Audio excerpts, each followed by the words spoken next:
देश की बहस के मेरे प्यारे दर्शकों को दीपक चौरसिया का सादर नमस्कार। आप जानते हैं जिस तरीके से हम ये शो करते हैं उसकी पद्धति आपको पता है। दरअसल ये देश का इकलौता शो है जो शो में बड़े बड़े पैनलिस्ट के साथ, बड़े बड़े राजनेताओं के साथ, बड़े बड़े चिंतकों के साथ अपने दर्शकों को जोड़ता है सीधे उनके घर से और उनसे बहस कराता है, उनका पॉइंट ऑफ व्यू लेता है और उसी के आधार पर अपनी चर्चा और डिस्कशन को आगे बढ़ाता है। इसलिए देश का इकलौता शो जिसमें दर्शक भी सीधे जुड़ते हैं और दर्शक ही विषय डिसाइड करते हैं कि उन्हें किस मुद्दे पर बहस करना है। आज का मुद्दा बहुत इंपॉर्टेंट है। मैं आपको बता दूं आज का मुद्दा क्या है। आज का मुद्दा है रोहिंग्या पर सुप्रीम फैसले में क्या सुप्रीम कोर्ट ने अब फैसला दे दिया है, क्या इसका विश्लेषण करेंगे। इसे 72% लोगों ने वोट देकर बहस की मुद्दा बनाया है। दरअसल हुआ यह था कि 168 रोहिंग्या इस वक्त जम्मू कश्मीर के अंदर जेल में बंद है। उन्हें होल्डिंग सेंटर में रखा गया है इसलिए क्योंकि वो अवैध घुसपैठिए हैं। सरकार ने उनकी पहचान की और उन्हें होल्डिंग सेंटर में रखा। इस मामले में वकील प्रशांत भूषण ने एक याचिका दायर की 11 मार्च को और ये कहा कि इन तमाम रोहिंग्याओं को पहली बात भारत में शरण दी जाए, दूसरी बात इनके डिपोर्टेशन को रोका जाए क्योंकि म्यांमार में इनके साथ न्याय नहीं होगा और तीसरी बात इन्हें भारत में शरणार्थी का दर्जा दिया जाए। इन तीनों मांगों को कोर्ट ने अब इनकार कर दिया है। कोर्ट ने सरकार के उस तथ्य पर वजन दिया, सरकार के उस तथ्य को ध्यान में रखा जिसमें कहा गया था कि ये अवैध घुसपैठिए हैं, ये भारत की सुरक्षा के लिए खतरा है। साथ ही साथ सुप्रीम कोर्ट में यह भी कहा गया था कि इन्होंने घुसपैठ की है उन बॉर्डर से जो पोरस बॉर्डर है यानी खुले हुए हैं और जहां पर किसी भी तरह की फेंसिंग या रोक टोक नहीं है, इसीलिए इन्हें घुसपैठिया माना जाए,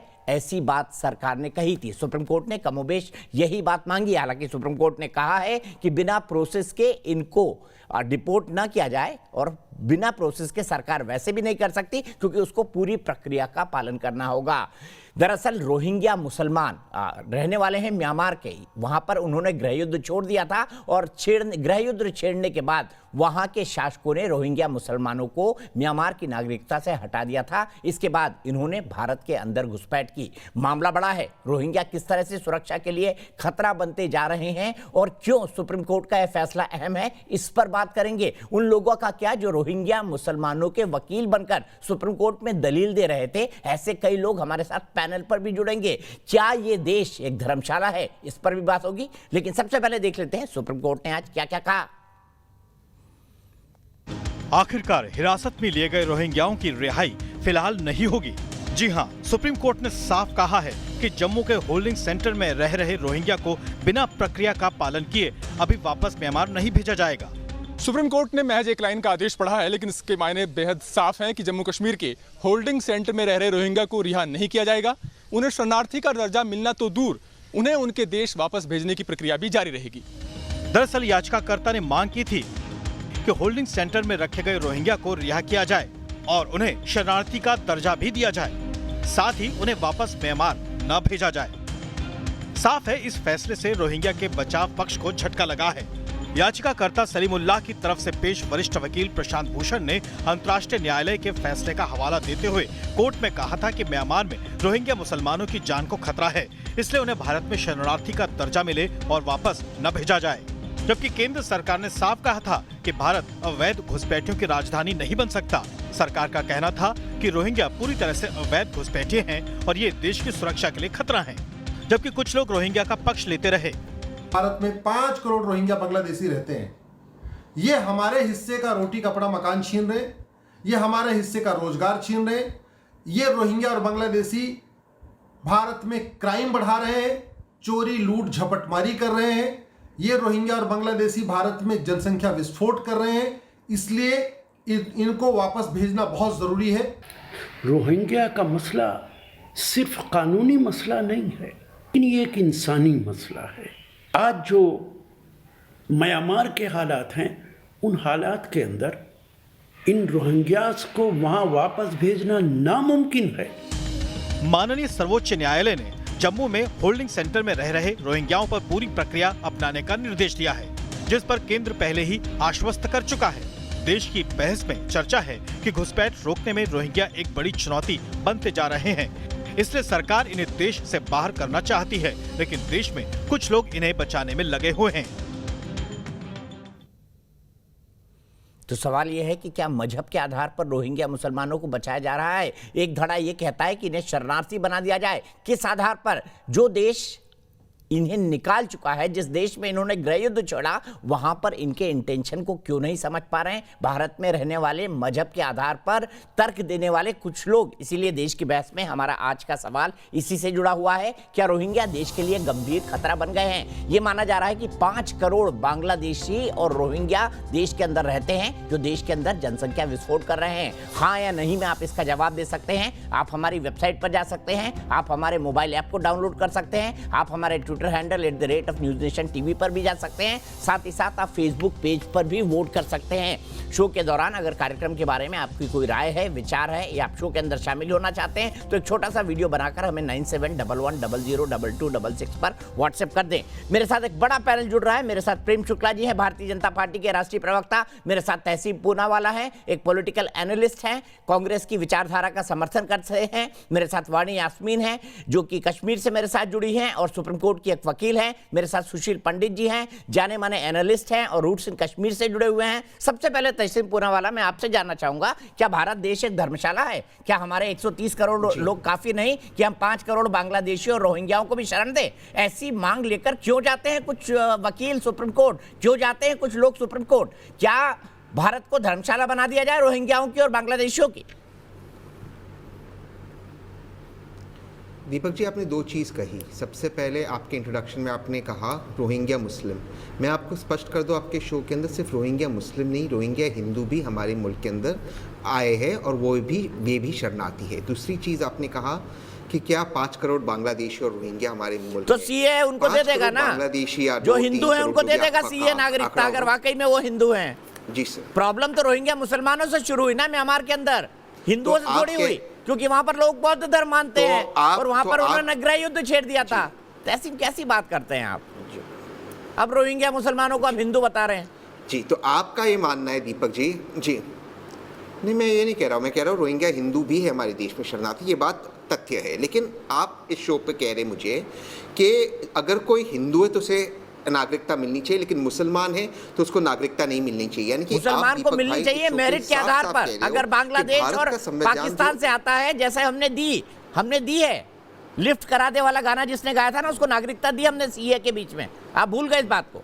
लेकिन सीए सिर्फ हिंदुओं को नागरिकता देता है, ये भी आपको पता है। नहीं, मैं इस बात को नहीं बोला।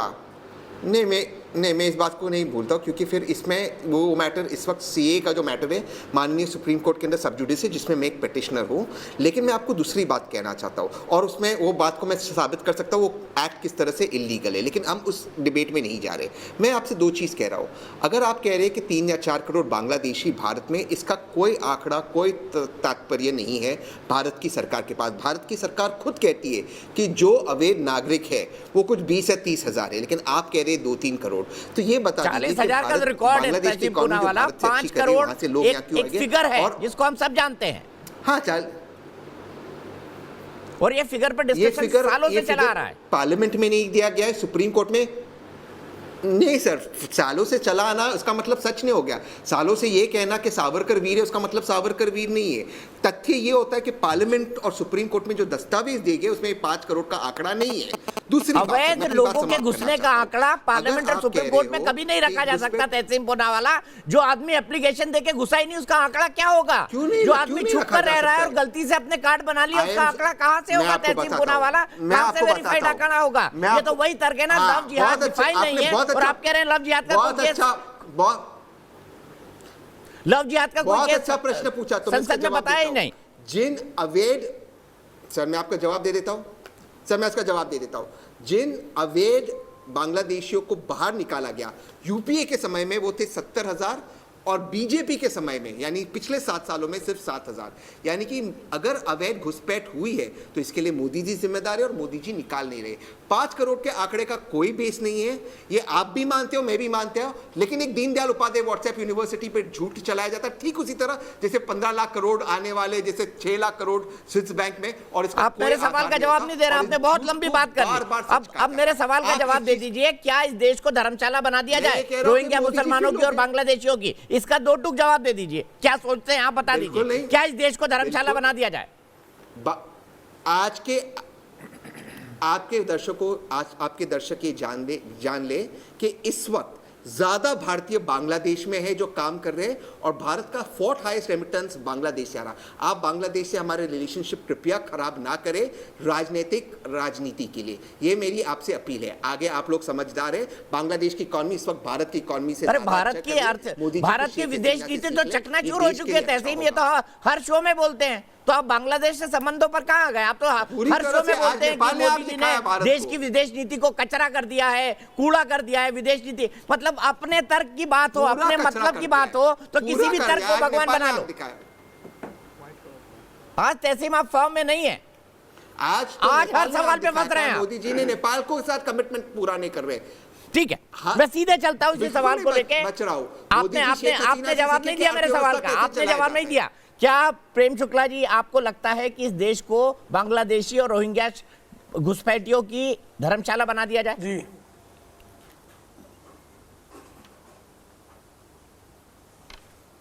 नहीं, कुछ लोगों ने धर्मशाला बनाने का संकल्प लिया था, लेकिन उसको हम धर्मशाला बनने नहीं देंगे, क्योंकि धर्मशाला नहीं, वो अधर्मशाला बनाना चाहते हैं।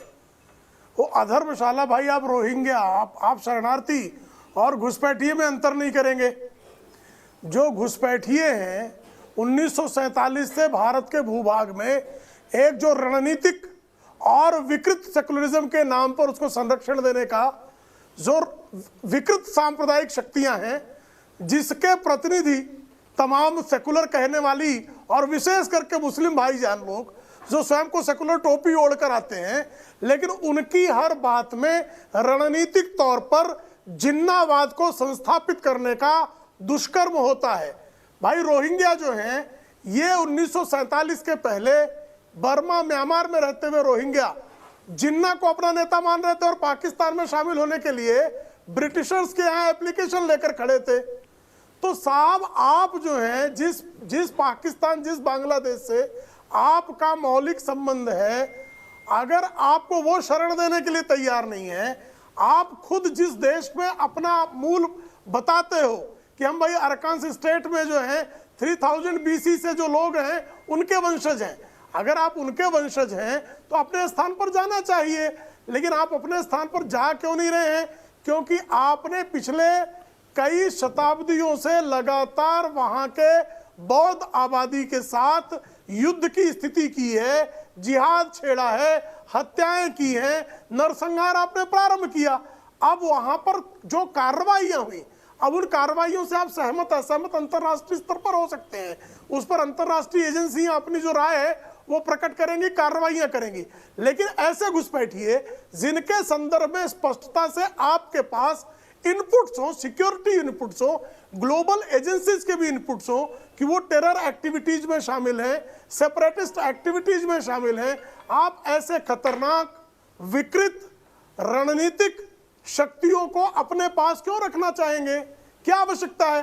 भाई किसी शरणार्थी को पाला जा सकता है, लेकिन कोई आतंक के इरादे से आ रहा हो या पहले से स्पष्ट हो, वहां पर हिंदुओं और बौद्धों का नरसंहार करते हुए आ रहा हो, यहाँ बहुसंख्यक जो समुदाय है उसके विरुद्ध उसके मन में पहले से ही कलुष का भावना और आज की नहीं है, वो सदियों पहले की और लगातार लड़ता रहा है, तो उसको आप अपनी कोख में अपनी कोख कटवाने के लिए रखेंगे क्या? अपना पेट चिरवाने के लिए रखेंगे, फटवाने के लिए रखेंगे क्या? ठीक है, सीधे भट्टी जी के पास चलता हूं। भट्टी जी, मुझे वह बताइए, आप क्यों नहीं आर्गुमेंट करते कि पाकिस्तान के प्रधानमंत्री इमरान खान से कि भाई ले लीजिए इनको, पहले भी पाकिस्तान जाना चाहते थे 1947 से पहले, अब इनकी असली जगह वही है, क्योंकि धर्म के आधार पर एक ही देश बना है इस पूरी दुनिया में, उसका नाम पाकिस्तान है। जी जी बिल्कुल, मुझे लगता है कि मोदी जी की ज्यादा दोस्ती है इमरान खान के साथ, तो उनकी ज्यादा चलेगी, हमारी कम। सर्जिकल स्ट्राइक और वो भूल गए आप क्या? एयर स्ट्राइक तो रही प्रेम शुक्ला ने, सुनिए, सर्जिकल स्ट्राइक और एयर स्ट्राइक भट्टी जी भूल जाते हैं, मोदी जी की आलोचना के नाम पर कई चीजें भूल जाते हैं आप। सर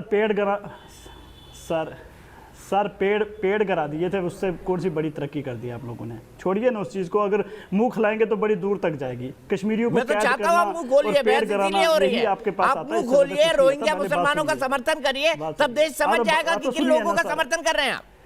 आए मेरी जान सुनिए तो सही, और दीपक मेरी जान सुनिए तो सही, बोलने तो दीजिए। आपकी जान आपके पास है सर, मैं तो एंकर हूं छोटा सा। अब मैं आपको बता देना चाहता हूँ, अभी प्रेम शुक्ला ये क्या भाषा हुआ? आप भी हमारी ये क्या जान भाषा बनाओ। हुई? क्या बात है, अब जान बोला आपने, दुश्मन तो बोला नहीं आपको। चलिए बोलिए बोलिए, तो अपना आर्गुमेंट दीजिए। मैं आपको दीपक भाई ये बता देता हूँ कि जहाँ तक प्रेम शुक्ला का, सुनिए, प्रेम शुक्ला जी ने अभी एक भाषण दिया है, पता नहीं कहाँ से स्टार्ट किया और कहाँ अभी ख़त्म किया, पता भी नहीं चला इसके बारे में। शायद आपको भी इसके बारे में इतनी समझ नहीं आई होगी कि क्या बोलना चाहते थे वो। बट मैं एक चीज़ उनकी समझा ज़रूर हूँ कि उनका कहीं ना कहीं सीधा इस्लाम के ऊपर एक निशाना था। अभी हमारे भाई तासिम पूनावाला ने लीगली आपको बहुत कुछ समझा दिया मेरी समझ में वो ना समझ। बट मैं सिर्फ दो बातें आपको ज़रूर समझा देना चाहता हूँ कि ब्राह्मणवाद जो है ना सर, यहाँ अगर बात करें तो ब्राह्मणवाद भी जो है ना वो भी रिफ्यूजी बन के आया था। ब्राह्मणवाद भी रिफ्यूजी बन के आया था। तो मैं चाहता हूँ पहले ब्राह्मणवाद को यहाँ से बाहर निकाल के, कहाँ से हिस्ट्री पढ़ी आपने क्योंकि भारत देश का की? निवासी असली जो है ना, अरे भारत की हिस्ट्री कहाँ से पढ़ी आपने? वकार भट्टी हैं, जिस वो दलित किताब हैं, को वो कोट कर रहे हैं, ये बता दीजिए। मदरसे से इतिहास पढ़कर आए मियाँ, मदरसे से इतिहास पढ़ाई सर, हमने किताबें पढ़ी है ना, आपने नाथुराम सर सुनिए ना, अरे एक किताब कोट कर दीजिए ना हमारे, जिसमें लिखा हो कि ब्राह्मण जो है बाहर से आए थे। किताबें पढ़ी है, एक किताब बता दीजिए ना जिसमें लिखा हो भारत से ब्राह्मण बाहर से आए थे। सर आपको एक किताब बता दीजिए। आपकी सारी शक्तियों की मर्जी लग गई ना। हमने बोला ना, हमने तीर का जरा सा मार दिया, निशाना लग गया, अब दोनों तड़फने क्यों लगे हो? सर दीपक भाई प्रेम शुक्ला को बोलने दीजिए ना, आप रहने दीजिए ना, बीजेपी का प्रवक्ता। मैं कैंसर हूँ और अगर आप गलत बोलेंगे तो मैं आपको टोकूंगा, इसलिए क्योंकि झूठ के पैर नहीं होते। वकार भट्टी जी झूठ के पैर नहीं होते। आपको लगती है सर, ये भारत जो है ना, ये भारत के असली निवासी कौन है ना, उसके ऊपर आइए ना। फिर अब दोनों का आप भारत के असली निवासी पे आइए। पहली बात मुझे हिंदुस्तान के आइन में हिंदुस्तान का नाम बता दीजिए। हिंदुस्तान तो आइन में नाम ही नहीं है, ये तो आपने लिया। असली नाम तो भारत है, तो भारत के ऊपर चर्चा कीजिए ना। आप मुसलमानों को टारगेट करते हो, कभी रोहिंग्या के नाम पे, कभी बांग्लादेश के नाम पे, कभी पाकिस्तान के नाम पे। तो आप अभी तो जम्मू कश्मीर को कब्रिस्तान बनाना चाहते हो और बना रहे हो। भट्टी जी आप कश्मीरी है ना, भट्टी जी कश्मीरी है ना, भट्टी जी कितनी जनरेशन पहले कन्वर्ट हुए थे इस्लाम में, आप ये बता दीजिए। अगर आप वाकई कश्मीरी है तो ये बता दीजिए कितनी जनरेशन पहले इस्लाम में कन्वर्ट हुए थे? 3 जनरेशन, 2 जनरेशन, 4 जनरेशन, बता दीजिए आज। सर मैं अब बिल्कुल बताऊंगा, लेकिन चुप रहिएगा तब बताऊंगा। बताएंगे ना, मान रहे आप हिंदू से मुसलमान में कन्वर्ट हुए हैं? अपने दादा परदादा बंदूक के बल पे, तलवार के बल पे आप हिंदू से मुसलमान में कन्वर्ट हुए, मान रहे हैं आप? आप सुनिए तो सही, तलवार के बल पे आप मुसलमान कन्वर्ट हुए, हिंदू से मान रहे हैं आप? जानिए, सुनिए ना, बिल्कुल। मैं एक मिनट सुनिए, मैं उसी पे आ रहा हूं। मैं आपकी बात पे ही मैं आगे बात बढ़ाना चाहता हूं कि आप कहते हो कि तलवार के जोर पे आए हुए, जैसे भी हुए मुझे नहीं पता, अल्लाह बेहतर जानता है, लेकिन बिल्कुल ठीक हुए। आज मुझे फक्र है और मेरे पूरे खानदान को फक्र है कि प्राउड ऑफ कि मैं मुसलमान हूं, मैं एक अल्लाह को मानता हूं, ला इलाहा इल्लल्लाह की इबादत करता हूं। मुझे अपने आप पे फक्र है सर, ठीक है, मुझे फक्र है कि मैं नबी की उम्मत से हूं।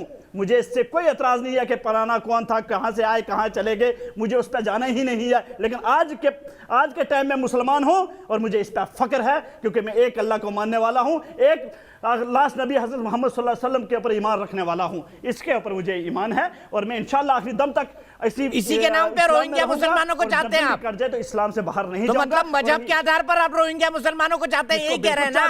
मजहब के नाम पर आप रोहिंग्या मुसलमानों को चाहते हैं? जनाब दीपक भाई, नहीं, हम उस पर चाहते हैं जहां मजलूम है, जहां उसके साथ ज्यादती हो रही है, वो एक जुल्म का मारा हुआ है, वहां से उसको निकाला गया, रिफ्यूजी है। अगर आपके साथ कल कोई जुल्म करेगा, आप आइए मेरे घर में, मैं दीपक भाई आपको भी पनाह दूंगा, वादा देता हूं, आपको भी पनाह दूंगा। लेकिन मुझे कश्मीर में कितनी बार किन घरों में पनाह देके मारा गया है वो मैं बोलना नहीं चाहता। मुझे कश्मीर श्रीनगर में डाउनटाउन में कितने घरों में पनाह देके घेर के मारा गया है मैं बताना नहीं चाहता। वकार भट्टी जी मेरा मुंह मत खुलवाइए। अभी साधना सिंह जी के पास जाऊंगा, मेरी एक दर्शक जुड़ गई है, आपने बहुत टाइम लिया। सुशील पंडित जी के पास आऊंगा आपके पास, 1.5 घंटे का डिस्कशन है। साधना सिंह जी, क्या रोहिंग्याओं को शरण देना चाहिए? क्या इन्हें शरणार्थी बनाना चाहिए जिन्होंने अपने ही देश में गृह युद्ध छेड़ दिया बौद्धों के खिलाफ? बिल्कुल नहीं, मेरी तरफ से बिल्कुल नहीं। हम हमेशा हमारा देश हमेशा इन लोगों की तरफ है, इन लोगों के लिए करता चला आ रहा है। आप और कंट्रीज का हाल देखिए, इन लोगों इतनी कंट्रीज दे रखी, मुस्लिम इंडिया एक कंट्री है खाली इंडिया में। हाँ जी, इंडिया में खाली एक कंट्री है, वो हिंदू कंट्री है। इसमें भी हम लोग सेकुलरिज्म तो बिल्कुल फेक है, नहीं, इंडिया हम में ये सेक्युलर सब कंट्री है, कर हिंदू रहे हैं। कंट्री तो नहीं है, लेकिन मैं ये मानता हूं कि जो बात आप कह रही हैं वो बिल्कुल ठीक है कि भाई ऐसे बहुत से देश है जहां पर इस्लाम माना जाता है। रोहिंग्या मुसलमानों को रख ले, क्यों नहीं जाते सऊदी अरेबिया सर, क्यों नहीं जाते दुबई, क्यों नहीं जाते कतर जहां इस्लाम को माना जाता है, क्यों नहीं चले जाते ये लोग सीरिया जहां पे शरिया का कानून लागू है। सुशील पंडित जी।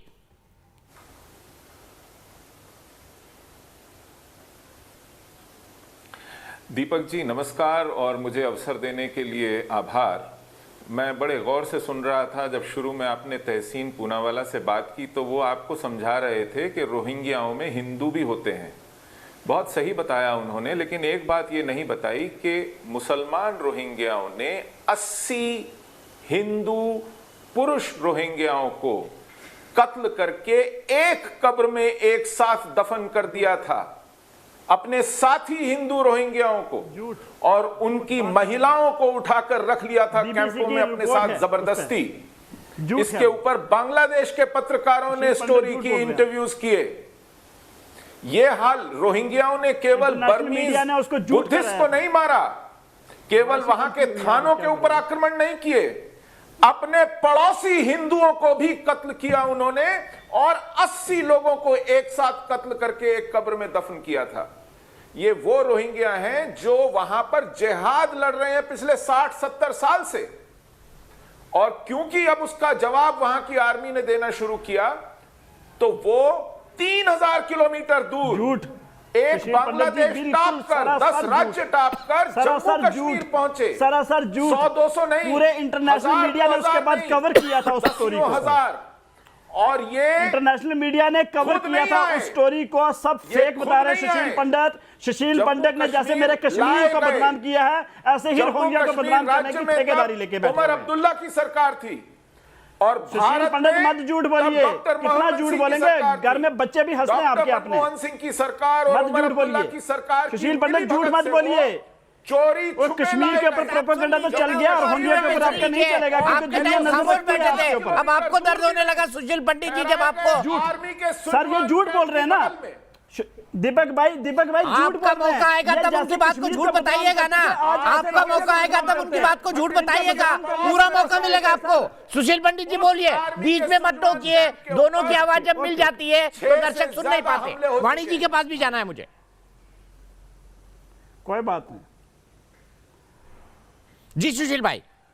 ये मुझे इसलिए नहीं सुनने देना चाहते क्योंकि इनको सच जो है वो पेट में मरोड़ पैदा करता है। झूठ बोल रहे हो इसलिए मैं आपको बताता हूं कि ये हजारों रोहिंग्या 2012 और 13 के बीच 10 राज्य टाप कर जम्मू कश्मीर की सीमा में तत्कालीन राज्य के सरकार के मुख्यमंत्री उमर अब्दुल्ला और केंद्र सरकार के प्रधानमंत्री डॉक्टर मनमोहन सिंह की मिलीभगत द्वारा लाए गए। जम्मू में भटिंडी के अंदर रिजर्व फॉरेस्ट के अंदर आर्मी सुंजवान कैंप की बगल में बसाए गए। उस सुंजवान कैंप में के पास जिस पर 6 आत्मघाती हमले हो चुके हैं, इस बात की जांच होनी चाहिए कि इस राष्ट्रद्रोह के काम में कौन से राजनीतिक दल और नेता मिले हुए थे, कौन से ब्यूरोक्रेट्स शामिल हुए थे। मुझे लगता है कि वहां के चीफ भी आप ही बने हुए हो, जम्मू कश्मीर के पुलिस के डीजीपी आप भी बने हो, आईबी के डीजीपी आप ही हो। क्या बकवास करते रहते हो टीवी के, नेशनल टीवी के ऊपर बैठ के। पेट में दर्द हो रहा है, ये किसी को सुनने नहीं देंगे इन तथ्यों को।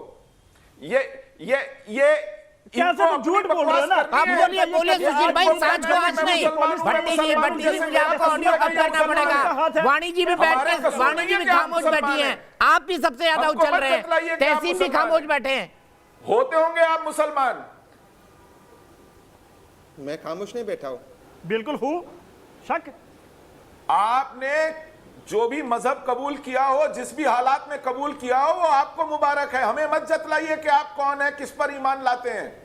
हमारा कसूर नहीं है वो, ना ही हमारी वजह से आप हुए मुसलमान हैं। और जिस दिन आपको समझ आ जाएगा अपने आप को जो अच्छा लगे करना, यहाँ जतलाने की जरूरत नहीं है। घर की वो घर में रखिए अपने, वो अपने घर में रखिए। परवरिश नहीं मिली नहीं तो आप मुसलमान ये होते। देश संविधान के हिसाब से चलता है, हमारी सुप्रीम कोर्ट और संसद के हिसाब से चलता है। और जिसको ये पचता नहीं है वो बॉर्डर लांग जाए वहां से, आपके घर के बहुत नजदीक है। हम तो कुरान के हिसाब से पहले चले जाइए, पहले कुरान उसके बाद सब कुछ। ना कुरान बदल नहीं सकता। क्यों बाबा साहब के संविधान का क्या हुआ वकार भट्टी? बाबा साहब के संविधान का क्या हुआ? बाबा साहब के संविधान का क्या हुआ वकार भट्टी? आप जिसकी कसमें खाते हैं हम तो कुरान के हिसाब से चलेंगे। तहसीन पुनावाला आप भी कुरान के हिसाब से चलेंगे और वाणी यास्मीन जी आप भी एक एक करके जवाब दे दीजिए। संविधान के हिसाब से चलेंगे या कुरान के हिसाब से चलेंगे? तहसीन पुनावाला के बाद हिंदुस्तान के संविधान को रिस्पेक्ट करते हैं जनाब। तो कुरान के बाद भी कुरान के पहले करिए, पहले करिए तब आप सेक्युलर मुसलमान होंगे, वरना नहीं। बात आती हूँ। नहीं कुरान से पहले कुछ नहीं हमारे लिए भाई। गर्दन कट जाएगी कुरान से पहले। जो रिलीजन अपनाना है वो रिलीजन अपनाए। मुझे समझ ही नहीं आ रहा है कि ये मीडिया चैनल्स क्यों रिलीजन और कॉन्स्टिट्यूशन को टुगेदर कर रहे हैं। India is a secular country. अगर आपको पता होगा कि कॉन्स्टिट्यूशन में लिखा हुआ है कि India is a secular country, right to religion is a fundamental right. अब मुझे समझ नहीं आ रहा है कि ये आप हिंदू कहाँ से आ गए, सिख कहाँ से आ गए, मुस्लिम कहाँ से, हर एक को वकार। ये रोहिंग्या मुसलमान तो म्यांमार से आए हैं ना, ये भारतीय थोड़ी ना है। अब रिलीजन अपना अपना है। मुझे एक बात वाणी जी, ये रोहिंग्या मुसलमान तो म्यांमार से आ गए ना, हिंदुस्तानी थोड़ी है जो भारत के संविधान पर इनका हक है और भारत के संविधान के आधार पर इनको पूरी सहूलियतें दी जाए। ये भारतीय थोड़ी ना है। हम शायद दीपक भाई एक लाइन कह दूं, हम इंडियंस वासुदेवा कुटुंबकम की फिलॉसफी पे बिलीव करते हैं। अच्छा, तो आपने पाकिस्तान क्यों मांग लिया था 1947 में? अगर वसुदेव कुटुंबकम था तो वाणी यास्मीन जी बता दीजिए ना, अगर वसुदेव कुटुंबकम था तो धर्म के आधार पर पाकिस्तान क्यों मांग लिया था आप वसुदेव कुटुंबकम कहने वालों ने? इसका भी जवाब दे दीजिए मुझे। आप मेरी बात जवाब दे दीजिए ना, जहां पे जवाब दीजिए क्यों मांगा था 1947 में जिन्ना ने पाकिस्तान? अगर ये देश वसुदेव कुटुंबकम को बिलीव करता है और आप उसको बिलीव करती है तो हमने वर्ल्ड, जवाब दीजिए ना, जिन्ना ने क्यों मांग लिया था पाकिस्तान? अगर ये देश वसुदेव कुटुंबकम को बिलीव करता है तो आप ये मान रहे हैं ना, आप तो ये बोलिए मान रहे हैं जिन्ना घटिया आदमी था, उसको हिंदुस्तान की फिलॉसफी की समझ नहीं थी। बोलिए आप ये मान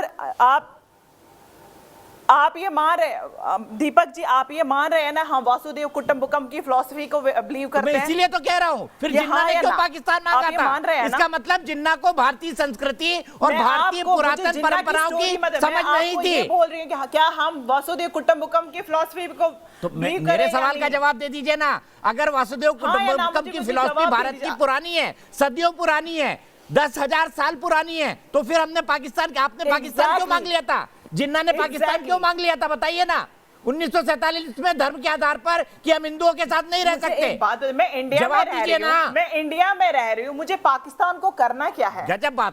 वाणी जी देखिए, जब आप लोग फंसते हैं ना तब यही बात करते हैं। हम तो हिंदुस्तानी है भाई। ये बात जब आपको लगे वसुदेव कुटुंबकम ठीक है, जब आपको लगे तब पाकिस्तान मांग लीजिए, जब आपको लगे तब पाकिस्तान मांग लीजिए। जैसे म्यांमार में लोग रखाइन प्रांत मांग रहे थे, रखाइन राष्ट्र मांग रहे थे अपने लिए। बोल दीजिए ना, रोहिंग्या मुसलमानों ने रखाइन देश नहीं मांगा अपने लिए, बताइए ना। मैं इंडिया का पासपोर्ट होल्डर हूँ, मैं इंडियन सिटीजन हूँ। कैसी आप भी वसुदेव कुटुंबकम में बिलीव करते हैं? को कुछ नहीं करना है, मैं बिलीव करती हूँ वासुदेव कुटुंबकम की फिलॉसफी पे। क्या डबल स्टैंडर्ड है वाणी जी आपके? गजब है, बड़े डबल स्टैंडर्ड है आपके। बताइए तहसीन पुनावाला, फिर मैं जीडी बख्शी के पास जाऊंगा। जल बख्शी जुड़ गए हमारे साथ। आप बोल रहे हैं कि शायद हम जहाँ पे हम संक्षेप में वाणी, अगर प्लीज मैं बात कर दूं, मुझे दूसरे शो पे, अगर हम whole world one family consider कर रहे हैं तो हाँ बिल्कुल बोलिए वाणी जी, मैं फिर आ रहा हूँ आपके पास। तहसीन को जाना है, उनको 9 बजे के शो के लिए हमारा चैनल पसंद नहीं आता है, वो दूसरे चैनल पे जाते हैं। नहीं सर, आप ही का शो पसंद आता है। आप मुझे लेट बुलाते हो, ये आपको कोई नहीं मिलता तो आप बुलाते हो। आज गिर गए, पहला प्रायोरिटी आपको दूंगा सर। प्राइम मिनिस्टर आपको प्रायोरिटी देते सर, प्राइम मिनिस्टर आपको प्रायोरिटी देते। ये मेरी शिकायत है इसलिए बोल दिया मैंने। सर छोटी बात, मैं आपके बात से नहीं सर, आप प्लीज मुझे सुबह बुलाइए। आप लेट बुलाते हो, कोई नहीं मिलता तो आप बुलाते हो। आपको तो प्राइम मिनिस्टर मना नहीं कर सकते, मैं तो बहुत छोटा आदमी हूँ सर, ये आपको मैं बता दूँ तो सर। लेकिन आप 2 बात में आपसे इत्तेफाक रखता हूँ कि अगर के मांग हुई थी पाकिस्तान की, लेकिन ये मांग सबसे पहले तो सावरकर ने की थी, तो सावरकर भी इसमें नहीं मानते और ये तो सिद्ध हो गया हिस्टोरिकली, हम इस डिबेट में नहीं जाते। लेकिन सर दूसरी बात जो एक कॉन्स्टिट्यूशनल बात में करना चाहता हूँ रेफ्यूजीज को लेकर, आर्टिकल 21 और आर्टिकल 14 ये रेफ्यूजीज को भी एप्लीकेबल है और हम United Nations human rights convention के सिग्नेटरीज है। हालांकि सुप्रीम कोर्ट ने आज इस बात को भी कहा है, इसीलिए प्रोसीजर के द्वारा ही हम उनको वापस भेजेंगे। तो ये कहना कि उनको सारे संवैधानिक अधिकार नहीं मिलते गलत है। संविधान रेफ्यूजीज को भी अधिकार देता है, खास करके आर्टिकल 21 उन लोगों को जो रिफ्यूजीज हो, जिनको शरणार्थी माना जाए, उनको अधिकार देता है सर। कोई उठ के चला है चुपचाप, उसको अधिकार नहीं देता तहसीन पूनावाला जी। तथ्य को तथ्य के साथ बोलिए। इवन इलीगल संविधान उन्हीं लोगों को अधिकार देता है जिनको शरणार्थी माना जाए। और भारत ने म्यांमार के रोहिंग्या मुसलमानों को शरणार्थी बनाने के लिए किसी भी इंटरनेशनल कन्वेंशन पर कोई सिग्नेचर नहीं किया। ये भी एक फैक्ट है जिसको सुप्रीम कोर्ट के इस फैसले में इस पेज पर लिखा हुआ है। लेकिन ये हाईलाइटेड है। Yes sir, yes sir. लेकिन आर्टिकल 21, अगर आप इलीगल इमिग्रेंट हो तब भी आपको आर्टिकल 21 होता है। स्टेट का अधिकार है आपकी जान लेना। स्टेट को आपको आपकी जिंदगी बचाने का स्टेट का फर्ज होता है कि आपकी जिंदगी बचाए और आपको सर, हमने तो कसाब को भी बचा कर रखा 3 साल तक, जब तक केस खत्म नहीं हुआ। हमने तो कसाब को भी बचा कर रखा 3 साल तक सर, जब तक केस खत्म नहीं हुआ। गोडसे को भी बचाया, गोडसे को भी बचाया। नहीं, वो तो फांसी चढ़ गया, आज भी बचाया। प्रधानमंत्री के चाहने वाले उनको कहते हैं गोडसे जिंदाबाद, आज भी कहते हैं। बस उसके इलीगल लोग यहाँ पे, इलीगल औलादे सब यहाँ पे रह रही है। कसब भी चढ़ गया। और प्रज्ञा ठाकुर पार्लियामेंट में, और प्रज्ञा ठाकुर पार्लियामेंट में, जिस दिन प्रज्ञा ठाकुर जेल में जाएगी उस दिन भारत आतंकवादियों के खिलाफ सही में बिना तर्कों के बात कर रहे हैं तहसीन, बिना तर्कों के बात कर रहे हैं। मैं आपको बता रहा हूं भारत का संविधान कहां कहता है। कोई बात नहीं। जब शरणार्थी आपने माना नहीं तो आपको सुविधाएं कहां से मिलेंगी। सीधे इसी सवाल को लेकर जनरल बख्शी के पास चलता हूं। 9 बज गई है। जनरल बख्शी बताइए, क्या बिना शरणार्थी माने इनको भारत के संविधान की सुविधाएं मिल जाएंगी? और दूसरा, अब ये तमाम लोग जो इनके सपोर्टर्स हैं वो कहते हैं भाई ये तो वसुधैव कुटुंबकम वाला देश है, हर आदमी को हमको जगह देनी चाहिए। तब क्या हुआ था जब जिन्ना ने पाकिस्तान मांग लिया था? तब ये देश वसुधैव कुटुंबकम वाला नहीं था। देखिए साहब, दुनिया भर में कुख्यात हैं ये रोहिंग्या, क्योंकि सबसे ज्यादा तस्करी में ये लोग लिप्त हैं, आर्म्स स्मगलिंग में ये लोग लिप्त हैं, ह्यूमन ट्रैफिकिंग, ड्रग स्मगलिंग में ये लोग लिप्त हैं। अब इन्होंने, याद रहे कि 1947 के पहले रोहिंग्या प्रांत की, बर्मा के रोहिंग्या प्रांत की पाकिस्तान में मिलने की बात की थी, चिट्ठी लिखी थी जिना को। उस वक्त जिना भी घबरा गए कि वो अब जो है बर्मा का इलाका नहीं लेना चाहते, नहीं मान चाहते, उन्होंने भी ठुकरा दिया। फिर साहब इन्होंने वहां के बौद्धों के खिलाफ जो है वहां पे कहर ढाना शुरू किया, तो पलटवार तो होगा इनके ऊपर। इनको अब खदेड़ के वहां के लोगों ने निकाल के बाहर किया है। जब इन्होंने वहां के बौद्धों पे कत्लो गारत शुरू की तो इनको निकाला गया। ये रिफ्यूजी का तमाशा बनाकर भारतवर्ष में आने के यहाँ पे रोना धोना शुरू कर दिया। ठीक है, इनको कश्मीर में बसाया गया और बिल्कुल ठीक कह रहे थे पंडित जी कि इनको हमारे आर्मी कैंप्स के साथ में बसाया गया as part of a demographic deliberate policy of creating chaos. ठीक है, कश्मीर स्टेट में गदर मचाने के लिए इनको वहां लाया गया। ये साहब मुंबई में थे, मुंबई में जाके इन्होंने हमला किया हमारे शहीद स्मारक के ऊपर, जो कि हमारे शहीद सोल्जर्स के लिए बना था, उस पे इन्होंने हमला किया। अब आप मुझे बताइए, ऐसे लोग जो तस्कर, जो smuggler, arms smuggler, human traffickers हैं, नारकोटिक स्मगलर्स हैं, उनको कौन शरण देगा? और अगर इनको शरण की इतनी जरूरत है साहब, तो मुझे बताएं सऊदी अरेबिया क्यों नहीं गए, पाकिस्तान क्यों नहीं गए, तुर्की क्यों नहीं गए, ये यूनाइटेड अरब अमीरेट क्यों नहीं गए, कतार क्यों नहीं गए? इतने हजारों मुस्लिम देश हैं यहाँ पे, इनको एक भारतवर्षी क्यों मिला यहाँ पे जो है ये अपना खबेड़ा बसाने के लिए? क्योंकि साहब जो नियत है उसमें खोट। अगर आप सीधे रिफ्यूजी बन के आ रहे हैं कि साहब हमें बड़ा नुकसान हुआ है, हमें बड़ा तंग किया है, साहब प्लीज हमारी मदद करिए, तो कोई आपको और नजरिए से देखेगा। लेकिन आप यहां आके हमारे शहीदों के पुतले और मूर्तियां तोड़ना चाहते हैं, आप जाके संजवा के कैंप के साथ बसना चाहते हैं ताकि आप टेररिस्ट एक्टिविटीज में सपोर्ट दें। ठीक है साहब, आप जो है किसी मुसलमान मुल्क में नहीं जाना चाहते। क्यों नहीं जाना चाहते? मुझे समझ नहीं आया, आप तुर्की क्यों नहीं जा रहे, आप सऊदी अरेबिया क्यों नहीं जा रहे, आप कतार, आप जो है ठीक है जनरल बख्शी, क्यों नहीं जा रहे? ठीक है जनरल बख्शी, वकार इसका जवाब देना चाहते हैं और मैं वकार से जरूर जवाब लूंगा। 60 के आसपास इस्लामिक मुल्क हैं, ऑर्गेनाइजेशन ऑफ इस्लामिक कंट्रीज है भाई, ये रोहिंग्या मुसलमानों को क्यों नहीं संभाल लेता, सामूहिक जिम्मेदारी क्यों नहीं ले लेते भाई? 10-10 हजार सब अपने देशों में रख लो, क्योंकि ये तो धर्म का मामला है, मजहब का मामला है, इनको रख लो, क्यों नहीं रखते? क्योंकि ये है ही बदमाश, इनकी नीयत है ही खराब। जो अपने घर में आग लगाए उसको कोई दूसरा देश कैसे रख ले? राजू झा पुणे से मेरे एक दर्शक जुड़ गए हैं, मैं सीधे चलता हूं राजू के पास। राजू जी, क्या रोहिंग्याओं को शरण दी जानी चाहिए भारत में? जी दीपक जी, पहले तो मैं आपको आपकी इस शो के लिए मुबारकबाद देता हूं, जहां पे आप देश के लोगों को जोड़ते हैं और हमें अपनी मत रखने का मौका देते हैं। आप लोगों के चलते तो हमारा आपके शो है राजू जी, बिना दर्शकों के कोई शो नहीं चल सकता। मैं आपके पैनल पे, पता नहीं तहसीन पूनावाला जी अभी है कि नहीं है, मैं बाकी किसी से तो बात करना नहीं चाहूंगा, बट मैं अपने देश के इन नेताओं से जरूर एक बात पूछना चाहता हूं, जो कि ये शरणार्थी को एडवोकेसी करते हैं, रोहिंग्या जैसे हमारे देश में जो इलीगली इमिग्रेंट घुस गए हैं। मैं ये जानना चाहता हूं कि क्या ये लीगली आए हैं? मुस्लिम के नाम पे इस लेवल पे राजनीति कर रहे हैं कि जो वास्तविक मुस्लिम इस देश के अपने जो रहिवासी है उनका हम रिसोर्सेस उठा के इन लोगों के ऊपर खर्चा करेंगे। तीसरा, इन लोगों से वो थ्रेट और परसेप्शंस को जो है, जो हमारे देश के नेशनल सिक्योरिटी के लिए बहुत घातक है, हम उसको नजरअंदाज कर देंगे। क्या हमारी अपने देश के मुसलमान भाई और बहनों को हमारे देश के रिसोर्सेस के ऊपर हक नहीं है क्या? पहला तो ये क्यों एडवोकेसी करते हैं? क्या हम लोग इतने अमीर देश है या हम इतने डेवलप्ड देश है कि हमारे पास बहुत पैसा है? ना हम लोग यूएन कन्वेंशन के सिग्नेटरी हैं रिफ्यूजीज के मामले में, ना हम लोग प्रोटोकॉल के लिए सिग्नेटरी रहे हैं, ना हम लोग इनसे यूएन से कोई पैसा लेते हैं इन लोगों के शरणार्थी के रूप में, जो जनरली लोग देते, यूएन देते हैं। तो हम अपना ही रिसोर्सेज इन लोग के ऊपर कब तक खर्चा करता रहेंगे? ठीक है राजू, बिल्कुल सही आपने बात बोली और मैं इसी बात को वकार भट्टी जी के पास ले चलता हूं। वकार भट्टी जी, समझा दिया जीडी बख्शी जी ने कि कहां पर खतरा है, अब आप क्या कहेंगे? और मुझे ये भी बता दीजिए, आप भी मानते हैं वसुधैव कुटुंबकम है? अगर है तो जिन्ना ने पाकिस्तान क्यों मांगा था भाई कि मुसलमान यहां नहीं रह सकते? इसका भी जवाब दे दीजिए थोड़ा। पहली बात,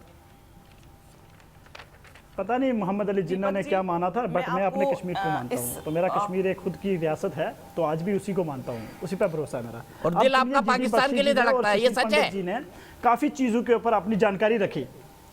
सुनिए जी जी जी जी, जहां तक सुशील पंडित जी और जीडी बख्शी जी ने काफी जानकारी दी है, और मुझे लगता है कि अगर हिंदुस्तान में नहीं पूरी दुनिया में अगर झूठ की मशीन और झूठ की एजेंसियों के हेड कोई अगर है तो जनरल बख्शी और सुशील पंडित में कंपटीशन चल रहा है। तो मैं नरेंद्र मोदी साहब से एक रिक्वेस्ट करूंगा कि एक ऐसा अवार्ड बनाया जाए जहां इन दोनों को उस अवार्ड से नवाजा जाए, दूसरे पर क्यों? झूठ बोलने में इतने आदमी है, इतने बड़े वेटरन आदमी हैं जिनका कद उनके पद से भी बड़ा है। देखिए कौन, मैं आपको बोल दूंगा वकार भट्टी झूठ की बहुत बड़ी मशीन है, एक भी आर्गुमेंट सही नहीं दे पाए पूरे बहस में। खुदा की कसम, इतना पड़ोस के झूठ बोलते हैं ना, इतना पड़ोस के जीडी बख्शी और सुशील पंडित झूठ बोलते हैं ना। अपनी बात करिए ना, रोहिंग्या मुसलमानों को क्यों आने थे? इसलिए तो मुसलमान है, झूठ भी शर्मा जाए, हंसने की कोई जरूरत नहीं। मैंने बोला ना, जीडी बख्शी और सुशील पंडित के झूठ से झूठ भी शर्मा जाए। इतना प्यारा, इतनी खूबसूरती से झूठ बोल देते हैं कि हिंदुस्तान की आवाम कैसे खुश हो जाए मुझे पता नहीं है। जो लोग इनको फॉलो करते हैं सोशल मीडिया में, खुदा की कसम अंधभक्त से भी अंधभक्त बन गए इनकी वजह से। पॉइंट है तो दीजिए, नहीं तो शट अप हो जाइए आप। सर तो मैं सीरियस ही कर रहा हूँ सर, आप सीरियस हैं कब? सर आपको लव जिहाद में आप एक्सपर्ट, आप मुस्लिम में किसी भी इशू में आ जाएं आप एक्सपर्ट हैं, आपको सब कुछ पता होता है सर, आपको हर चीज के बारे में पता है। मुसलमान कब खाता है आपको पता है, मुसलमान कब उठता है आपको पता है, मुसलमान कब ग्रेनेड लगा के दूसरों को मारता है आपको पता है। सर एजेंसियों को कुछ नहीं पता, आपको पता है। जम्मू कश्मीर की पुलिस को कोई पता नहीं सुषमा अटैक के बारे में कि रोहिंग्या की कोई साजिश थी, लेकिन जीडी बख्शी सुशील पंडित को पता है। ये सर आपको तो पता है ना, तो हम वही चीज करेंगे जो आपको पता, फिर आपको मर्जी क्यों लगती है सर? ठीक है, हम तो एक्सपर्ट कह रहे हैं ना। आपने मेरे सवाल का जवाब नहीं दिया, आपने मेरे सवाल का जवाब नहीं दिया। मैं सीधे प्रेम शुक्ला जी के पास चलता हूँ। प्रेम शुक्ला जी, वाणी यास्मीन और दूसरे लोगों को आज वसुधैव कुटुंबकम क्यों याद आ रहा है? 1947 का जिन्ना क्यों नहीं याद आता, जिसने मजहब के नाम पर एक नया देश मांग लिया था और मजहब के आधार पर सिर्फ एक ही देश बना है दुनिया में? जिसको जिन्ना के पास जाना जाके पूछ के आइए। वाणी जी, प्रेम शुक्ला जी से सवाल है, उसके बाद आपके पास आऊंगा। We are just right to non-refoulement आपने सुना होगा, right to non-refoulement आपने सुना होगा। जिस देश में कुछ प्रॉब्लम होगी उस देश में उन बंदों को नहीं भेजा जाता है। एक मिनट वाणी जी, प्रेम शुक्ला जी को बोला, इसके तुरंत बाद में आपके पास आऊंगा। आई होप कि आप 4 अंग्रेजी शब्द झोंक के जो है कोई ज्ञानी नहीं हो जाता है। प्रेम शुक्ला जी बोलिए प्लीज, वाणी जी रुक गई है। हाँ दीपक जी, वसुधैव कुटुंबकम कोई आपका सुविधाजनक सूत्र नहीं हो सकता है। वसुधैव कुटुंबकम नहीं, समग्र वसुधा मेरी कुटुंब है, इसका मतलब ये नहीं कि सारी वसुधा की जो मानवता है वो मेरे घर में आकर मेरे अधिकार पर कब्जा कर लेगी। ये वसुधैव कुटुंबकम का अर्थ या उद्देश्य कभी नहीं रहा है। समग्र वसुधा में मानवता का विस्तार हो और सब एक कुटुंब की तरह रहे, यह उसका उद्देश्य है। लेकिन हत्यारों को, तस्करों को, नरसंहार के अभियुक्तों को, ऐसे अपराधियों को हम अपने घर में, आंगन में अपने विरुद्ध अपराध करने के लिए हम अपने यहाँ रखेंगे, ऐसा कोई वसुधैव कुटुंबकम का सूत्र नहीं है। पूरा विश्व हमारी परिवार है, लेकिन पूरे विश्व में विस्तार का अधिकार है। तो वसुधैव कुटुंबकम है, अगर मान लिया मैंने आपके इस सूत्र को स्वीकार लिया, तो साहब पाकिस्तान उस वसुधा का अंग नहीं है क्या? बांग्लादेश उस वसुधा का अंग नहीं है क्या? जॉर्डन, सऊदी अरेबिया, यूएई, आपके 60 देश जो आप उम्मा रोज खड़े हो जाते हो, जरा सा एक सड़ा हुआ ढांचा गिर जाता है तो सारे लोग पेट्रोलियम बंद तो उम्मा के विरुद्ध, इस तरह की अपने देश के विरुद्ध भाग देने वालों, कृपा करके बता दो ना वसुधा में उन देशों का मैं आपको प्रेम जी, मैं आपको आंसर देती हूँ उन इलाकों में क्यों नहीं चले जाते साहब? वो कुटुंब के विस्तार को इंडियन बांग्लादेश में काम रुक जाइए, वाणी जी उत्तर दे रही है, सुन लीजिए वाणी जी उत्तर दे रही है, फिर आपको आना होगा। वाणी जी उत्तर दे रही है, वाणी जी दीजिए। को भी कुटुंब समझे, आप मुझे बता रहे हैं क्या बांग्लादेश, शायद आप प्रेम जी ये नहीं समझ, राइट और नॉन रिफॉर्मेट, जिस देश में प्रॉब्लम होगी, जिस देश में प्रॉब्लम होगी उस देश में आपको ये पता है रिसेंटली पुलिस कितने लोगों को वहां पे मारा? मुझे बताइए, मुझे ये बताइए, यहाँ से जाके वो लोग जाएंगे वहां पे उनको कत्ल किया जाएगा। Who will be the responsible for that? की व्यग्रता का कारण मेरी समझ से परे है। क्या कारण है? आप इस तरह से व्यग्र हो जा रही हैं।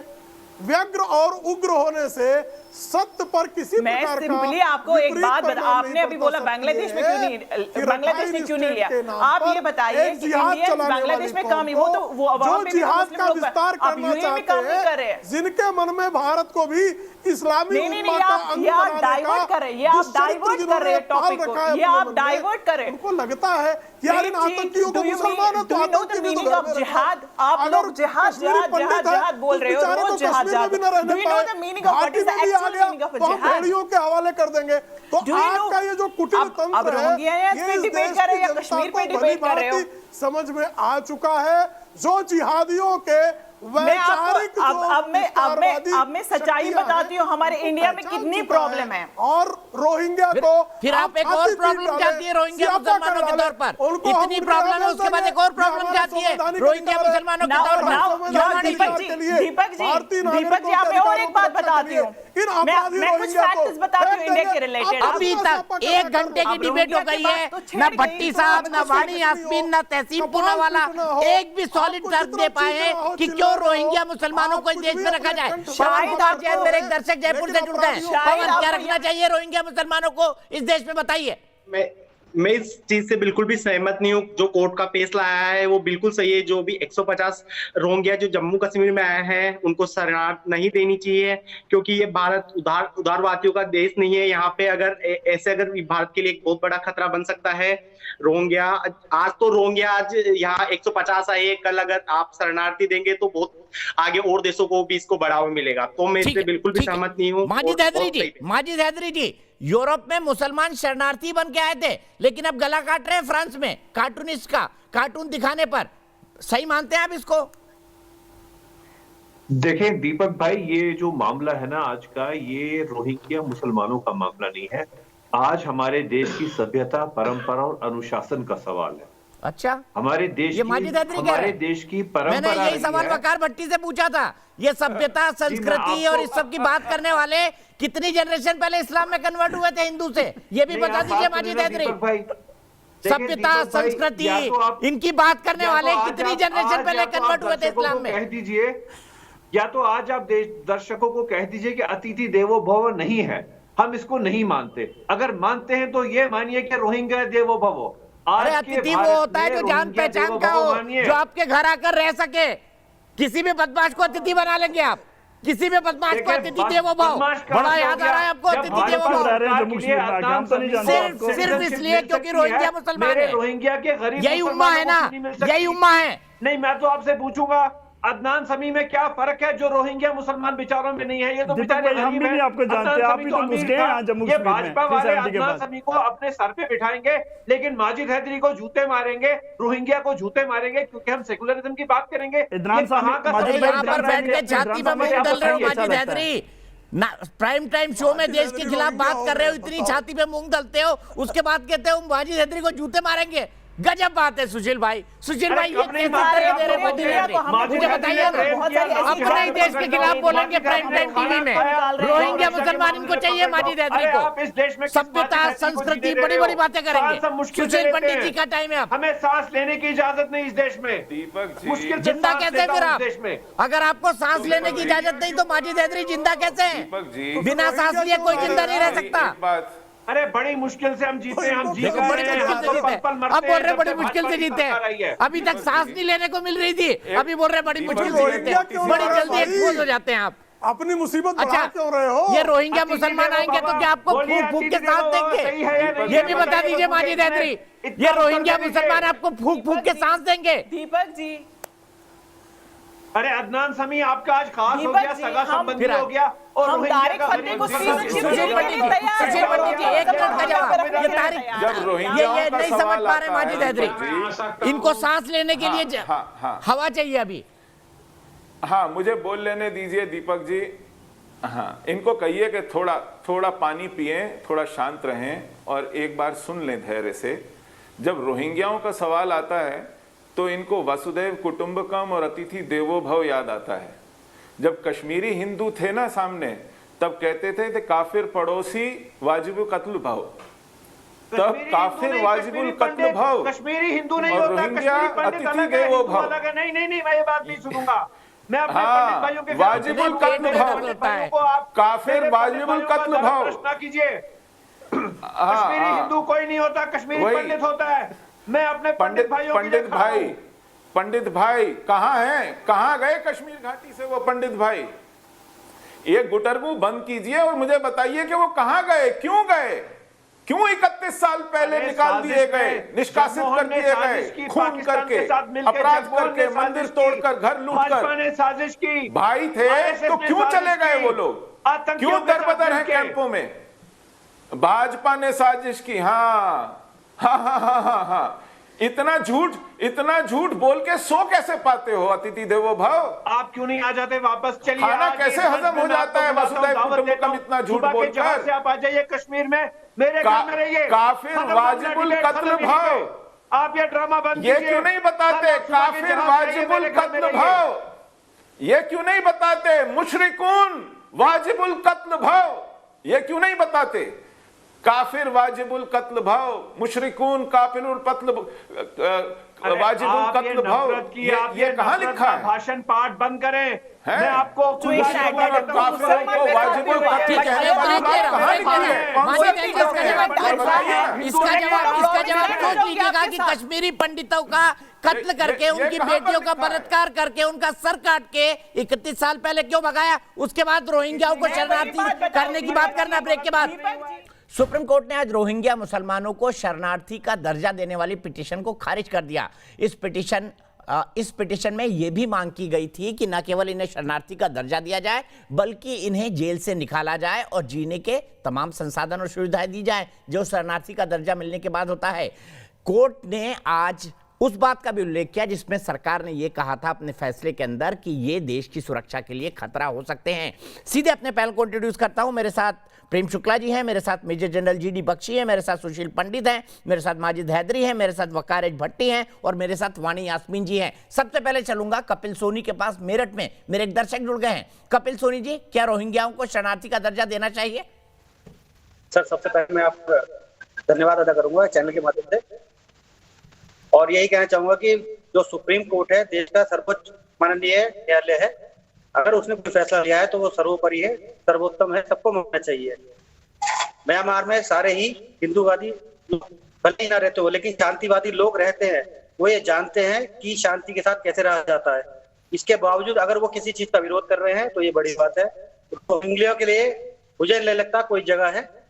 अगर कुछ भी कहने से पहले वो याचिकाकर्ता कुछ सोच लेते तो उनके लिए बेहतर होता है। शरणार्थी की अगर वो डिमांड बहुत कर रहे बड़ी बात हैं, बोलती, कुछ भी करने से पहले याचिकाकर्ता कुछ सोच लेते। कपिल जी, बड़ी बात बोली। और यहीं से मैं जनरल बख्शी के साथ शुरुआत करना चाहता हूं। जनरल बख्शी जी, ये कौन लोग हैं जो ये चाहते हैं कि रोहिंग्या मुसलमानों को, जिन्होंने अपने ही देश में जो है गड्ढा खोदा, अपने ही देश में आग लगाई, उनको यहाँ पर शरणार्थी का दर्जा दिया जाए? भारत में ऐसे कौन से लोग हैं जो ये चाहते हैं और क्यों चाहते हैं? देखिए मजहब के आधार पर? भारत में एक तबका है जो जहां से भी उपद्रवी तत्व हैं इंपोर्ट करके लाने की कोशिश कर रहा है, और उनको और तो और वो जम्मू कश्मीर भेजने की कोशिश कर रहा है। यहां हरियाणा में मेवाड़ क्षेत्र, जहां भी सेंसिटिव एरियाज हैं वहां उनको भेजा जा रहा है। डेमोग्राफिक बैलेंस जहां सेंसिटिव है उसको इन्वर्ट करने के लिए। देखिए, रोहिंग्या जो है मशहूर तस्कर है। ये पूरे फैमिलीज के पेशे हैं, आर्म स्मगलिंग, ड्रग पेडलिंग और जो है क्या कहते हैं ह्यूमन ट्रैफिकिंग, ये सब के ऐसी चीजों में लिप्त हैं। रोहिंग्या प्रांत को ये पाकिस्तान का हिस्सा बनाना चाहते थे। बर्मा के रोहिंग्या प्रांत को ये पाकिस्तान का हिस्सा बनाना चाहते थे। ये तो पाकिस्तान ने खुद शर्म करके मना कर दिया। ठीक है, कौन सा देश इनको सहेगा? वहां के बौद्धों को ये मार रहे हैं, उनकी औरतों के साथ बदसलूकी कर रहे हैं, जो रोहिंग्या हिंदू हैं उनके ऊपर अत्याचार कर रहे हैं। ऐसे अत्याचारी को, लोगों को कौन जो है रिफ्यूजी का दर्जा देगा? जब ये भारत में आए, मैं आपको बता रहा हूं, मुंबई में इन्होंने तोड़ फोड़ का ऐसा तमाशा किया, और वहां के शहीदी मैदान में जाके जो हमारा शहीद स्मारक था फौजियों के लिए जो बना था उसको तोड़ा। फिर इनको ये सब तोड़ने के बाद इनको दर्जा चाहिए रेफ्यूजीज का। अरे साहब, आपको इतनी तकलीफ है, मैं फिर पूछता हूं, आप तुर्की क्यों नहीं गए? सऊदी अरेबिया क्यों नहीं गए? कुवैत, इराक क्यों नहीं गए? आप यूनाइटेड अरब अमीरेट क्यों नहीं गए? वो भी तो मुसलमान देश हैं, बड़े अमीर मुसलमान देश हैं। अपना पैसा वो कश्मीर में भेज रहे हैं, दुनिया भर में गफलत और जो है गदर करने के लिए भेज रहे हैं। वो जरा इनका ख्याल रखें ना साहब। नहीं, वहां क्यों नहीं गए? मुझे ये समझ नहीं आया, वहां क्यों नहीं शरण मांगी? मुस्लिम उम्मा को इतना ख्याल है अपने लोगों का, तो भारत के सर पे ही क्यों ये थोपे जाएंगे? This is not understood. ये मिस्ट्री समझ नहीं आई। और वो भी कश्मीर में क्यों थोपे जाएंगे जहां एज इट इज बड़ा सेंसिटिव मामला है ये डेमोग्राफी का। ठीक है, सीधे जवाब लेता हूँ वाणी यास्मीन जी से। वाणी यास्मीन जी, बताइए क्यों चाहते हैं इनको रखा जाए? क्या कंट्रीब्यूशन करेंगे ये लोग देश के लिए? बताइए, जिन लोगों ने अपने देश में ही आग लगा दी वो इस देश के लिए क्या कंट्रीब्यूट कर सकते हैं? एक लॉजिक बता दीजिए। जिन लोगों ने अपने देश में आग लगा दी वो अपने देश क्या कंट्रीब्यूट कर सकते हैं? मैं कुछ दीपक जी बात को टालिए मत, मैं कुछ बोल रही हूँ। जैसे कि अभी जनरल बख्शी ने बोला है कि सऊदी अरबिया, ये दुबई वगैरह बहुत रिच है, ये कश्मीर देश को पैसा भेज रहे। कश्मीर देश अंडरस्टैंड करिए, इन्होंने अभी बोला देश, इन्होंने दैट मीन्स कश्मीर को डिवाइड, खुद से ही डिवाइड किया। कतई नहीं बोला उन्होंने। मेरे को मेरी मॉनिटरिंग रूम वाले बोल रहे कश्मीर देश जैसे शब्द का इस्तेमाल कभी नहीं किया जनरल बख्शी ने। क्यों बातों को घुमाती है वाणी जी? क्यों अननेसेसरी का आर्गुमेंट बनाने की कोशिश करती है किसी बात को? आप इन्होंने अभी बोला कश्मीर देश नहीं बोला, मेरी मॉनिटरिंग वाले ने बता दिया, नहीं बोला उन्होंने। मैं सीधे चलता हूँ सुशील पंडित जी के पास। सुशील पंडित जी, क्या वकार भट्टी, क्या वाणी यास्मीन, क्या माजिद हैदरी कोई भी एक तर्क दे पाए कि रोहिंग्या मुसलमान क्या कंट्रीब्यूट करेंगे जिन्होंने अपने ही देश में आग लगा दी? दीपक भाई जरा मुझे भी मौका दीजिए बात करने का। मैं आ रहा हूँ माजिद भाई, सुशील पंडित जी के पास, बात आप ही के पास। जिहाद है उसका हिस्सा है क्या आपके पास और वही उनका कंट्रीब्यूशन है। आपके पास प्रूफ होगा उन्होंने अपने पूरी देश में दुनिया में जो एक इस्लामी जिहाद की कैफियत है, जिस जिहाद के चलते इराक में सुन्नी शियाओं के गले रेत रहे हैं, जिस जिहाद के चलते यमन के अंदर सऊदी अरेबिया अपनी एयरफोर्स से बमबारी कर रहा है, जिस जिहाद के चलते सीरिया के लोग डूबते उतराते इटली के कोस्ट पे पाए जाते हैं, वो क्या शरण देंगे? वहां तो खुद कत्लो गारत का बाजार गर्म है।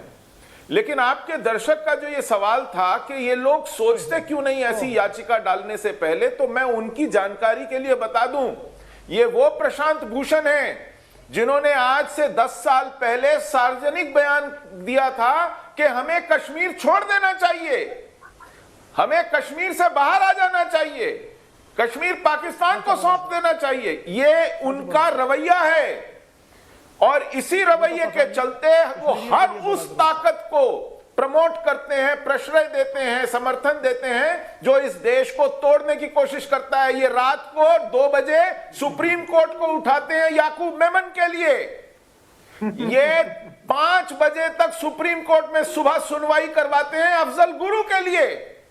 तो आपको आश्चर्य नहीं होना चाहिए। आप किनसे सोच की उम्मीद कर रहे हैं? आपको उनसे है वफा की उम्मीद जो नहीं जानते वफा क्या है। इस देश में एक फलता फूलता पाकिस्तान है और उसका चेहरा है प्रशांत भूषण। ठीक है, सीधे माजिद हैदरी के पास चलता हूं। माजिद हैदरी जी बताइए, एक तर्क दे दीजिए क्यों रोहिंग्या मुसलमानों को यहां पर रखा जाए, क्या कंट्रीब्यूट करेंगे देश के लिए? मैं फैक्ट्स देकर के बात करूंगा क्योंकि आप बहुत ही बड़े पत्रकार हैं। जनरल बख्शी जी ने कहा कि रोहिंग्याओं ने मुंबई में तोड़फोड़ की, पाकिस्तान ने उसी मुंबई में 26/11 किया और इसी भाजपा की सरकार ने पाकिस्तान के अदनान समी को पद्मश्री भी दिया और उसे नागरिकता भी दी भारत की। अरे तो क्यों पाकिस्तानी मुसलमानों के लिए सीए में हाय तौबा कर रहे हो भाई? क्यों शाहीन बाग में बैठे थे माजिद हैदरी? बता दो, इसका भी जवाब दे दो। पाकिस्तानी मुसलमानों की वकालत करने के लिए क्यों शाहीन बाग में बैठे थे, ये भी बता दो। अदनान समी को मिलेगी, क्या फर्क है बताइए? आप देश से पूछिए आज ये क्या ड्रामा कर रही है भाजपा? गरीब मुसलमानों पे जुल्म कर रही है, गरीब मुसलमानों को मरवाने की कोशिश हो रही है, साजिश हो रही है। चलिए कंक्लूडिंग कमेंट लेते हैं। देखिए अभी आप सांस नहीं ले पा रहे थे, अब आप कह रहे हैं आपको मारने की कोशिश कर रही है। इससे ज्यादा आपको क्या आजादी चाहिए कि आप हर दिन 1.5 घंटे इस शो पर बैठ के इसी देश को गाली देते हैं? इससे ज्यादा आजादी चाहिए आपको? ये पाकिस्तान में करके दिखाइएगा। इसको आईना दिखाते हैं। ये देश मेरा भी उतना ही, आपका कोई खास नहीं है। मैं भी उतना ही भारतीय हूं जितना आप हैं। मेरे सवालों का जवाब नहीं देते ना भाई। आप कश्मीरी भाई है, कितने साल पहले कन्वर्ट हुए थे इस्लाम में, ये बता दीजिए। कितनी जनरेशन पहले, ये बता दीजिए। आप मुझे अभी दूध का दूध पानी का पानी हो जाएगा। भाई पहले बौद्ध थे, वो बौद्ध धर्म से पंडित बने, वो कैसे आप भूल गए? गजब बात, बौद्ध बनने से पहले गजब बात करते, बनने से पहले मुसलमान थे।